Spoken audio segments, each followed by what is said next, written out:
Mickey 17 was the follow up from director Bong Joon Ho after he won Best Picture at the Oscars with his now iconic film Parasite. But Mickey did not do so fine or blow any minds when it comes to box office returns. So, is this outcome warranted? Is the film simply of poorer quality than Bong Joon Ho's other work? Well, stick around and I'll let you know my thoughts on the matter. Hello, welcome to the channel. My name is Sean Morgan, and I love movies. I especially love movies that take big swings and big risks, meaning that I was hotly anticipating Mickey 17 upon its announcement. Bong Joon Ho is an endlessly interesting filmmaker, so the notion that he was making a science fiction film with a budget of over $100 million, that it definitely made my ears perk up to an insane degree, and I was not alone there. I know many film fans who were anticipating this film, Mickey 17, and Bong Joon-ho has developed deserved admiration from film fans everywhere. While I'm not someone who has seen every film of his, I am generally a big fan of his movies. My introduction to the director's work was 2013's Snowpiercer, which I loved. I have kept up with Bong Joon-ho's films ever since then. I quite liked Okja. I loved Parasite, and diving into his pre Snowpiercer filmography a little deeper remains something high up on my to do list as a film nerd. I think his willingness to contend with big political ideas without hesitation is something that I think really sets him apart from his contemporaries. He has no fear when it comes to commenting on the state of the world in regards to politics, environmentalism, etc. Mickey 17 is based on a book called Mickey 7, and I should get out of the way that I have not read that book. I just want to make that clear. This review or analysis will not break down whether or not Mickey 17 is a faithful or even good adaptation of its source material, since I have no frame of reference for that kind of debate. So I'm just kind of speaking about the movie on its own. I want to make sure that I get that said. Mickey 17 stars Robert Pattinson, Stephen Yeun, Mark Ruffalo, Naomi Ackie, and Toni Collette, among many others. The logline for the movie is difficult to fully synthesize, but essentially it follows a human expedition to colonize space. On the crew of this mission is Mickey, played by Pattinson, and he is an expendable who can be reprinted with his original memories after dying. This enables Mickey to go out onto dangerous missions or conduct dangerous research to advance the mission of the colonizers. Naomi Ackie plays an officer on the ship who is romantically entangled with Mickey. Stephen Yeun plays a corrupt pilot and friend of Mickey from his time back on Earth.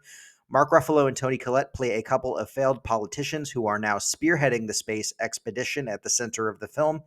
And they're kind of, their self-serving nature becomes apparent almost right away. Bong Joon-ho's attitude towards aristocrats and politicians is no secret, and you can imagine his stance here being unchanging. And yes, it is also pretty obvious that much of Ruffalo's character is inspired by Donald Trump, or at least much of the performance is inspired by Donald Trump. His supporters even wear these like signature red hats.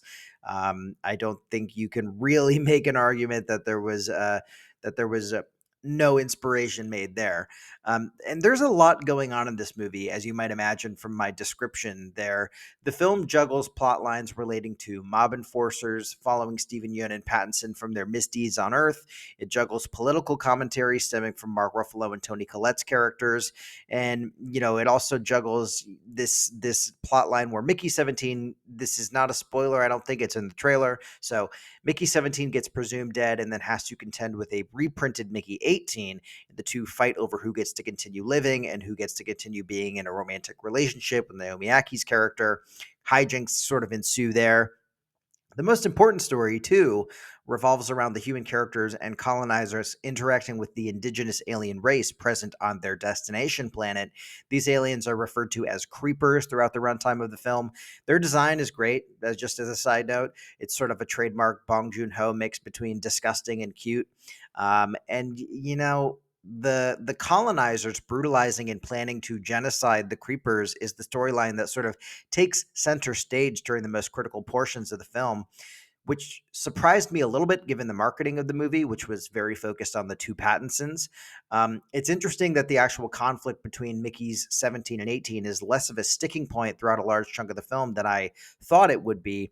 The two do come to blows and they argue, but they eventually are joined on the side of the good guys and align their goals for the most part, relatively quickly in the grand scheme of things. Now, I'm not passing judgment on that story decision, to be clear, but it did mildly kind of amuse me or surprise me, I should say. The film suffers a little bit, I think, from shouldering the weight of a lot of big ideas at once.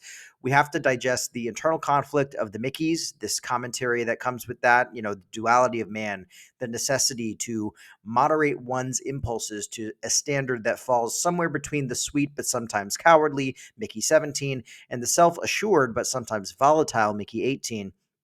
We also have to digest, though, as an audience, this other big chunk of the film that's centered around the environmental and political commentary. Ruffalo's character is a self absorbed and infantile grifter. He's backed by religious zealots, and he's trying to muscle into already occupied land. He's wrongfully painting the indigenous creatures of that land as dangerous and violent threats to human safety. The parallels to the real world are very apparent. And, I wouldn't say that those two aforementioned ideas or all of those aforementioned stories are at odds, but I could understand why some viewers might think that the film kind of splits its focus a little bit too much and doesn't examine either idea to full satisfaction because of that. It's still an admirable piece of filmmaking. I think it's an admirable movie to have had made. It looks great visually, but something about it just fails to kind of reach the heights of Bong Joon Ho's other projects, in my personal opinion. Movies that sort of crystallize more definitively by the end of the runtime. So, where would this film specifically rank on my personal scale of A-list, amazing, average, abysmal, or needs to be abolished? I would say that Mickey 17 earns a solid and enthusiastic average rating. So I guess if I were to convert that into a numerical rating out of 5 stars, I would say like it's a very strong 3.5. It's a film that is, like I said, it's visually impressive. It's full of great performances, which I haven't really touched on. Robert Pattinson specifically really, really puts a lot of successful legwork into making the various Mickeys feel pretty distinct. Um, and I think really the my main issue with it is just that it maybe ideologically bites off a little bit more than it can fully chew by the time the credits are rolling. Still, I would prefer a big, expensive movie from a great artist that, shoots for grand ideas and smart commentary. I'd prefer that sort of thing to mindless slop that kind of looks like trash or looks half-assed and treats the audience like dumb animals. I should say that I saved $18.49 on this ticket with AMC A-list when I saw it. My ticket was in an IMAX theater. I say this not because I'm sponsored by AMC, though that would be pretty fun. But I say that because I want to tally up my total savings from AMC A-list at the end of 1 year and see if the deal is actually worth it, particularly now as they are increasing the price but adding a slot for the A-list. So now it's a slight price increase for 4 movies a week instead of 3, which I don't envision being a problem. I go to the movies pretty often, but I think maybe for the average moviegoer, that might actually put into question whether or not the deal is worth it. Um, you know, this movie is an interesting kind of conundrum, and I wish I weren't so mixed on it. I actually, after seeing it in IMAX, maybe around a month later, a month and a half, I watched the film on Max on Easter Sunday, sort of a cutesy "He Has Risen" theme there with Pattinson getting killed and revived over and over again, right? And, like I said, this second viewing kind of crystallized the things that I've already said. The movie has a lot to offer, enough at least for me, 2 viewings, only about a month apart. So it's worth engaging with. I think it's a very interesting and unique film, probably going to end up being one of the more unique films that we see this year. But what did you think of Mickey 17 if you saw it? Did you see it? If you did you think that it lived up to your expectations? Did you like it better than Parasite? That's kind of an interesting question I want to pose. I'm sure, that there are some people out there who preferred this film to Parasite. I'm definitely not one of them, but I'd be fascinated to know Without, I'm not judging. I'd be fascinated to know, though, without judging, why someone might hold that opinion, the things that they like about this that they think are lacking in Parasite. Feel free to answer any of those questions in the comments below. Feel free to comment about anything, really. Feel free to like this video. Feel free to subscribe to the channel to keep up with more movies as they come out. I'm actually finally seeing Thunderbolts tonight. Very excited. I've avoided most spoilers, but not all, which is kind of a bummer. But I kind of had an idea of where the story might go, given what I'm familiar with in the comics. That's neither here nor there.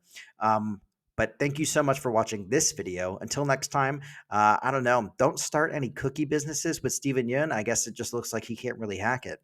Thanks again. Bye.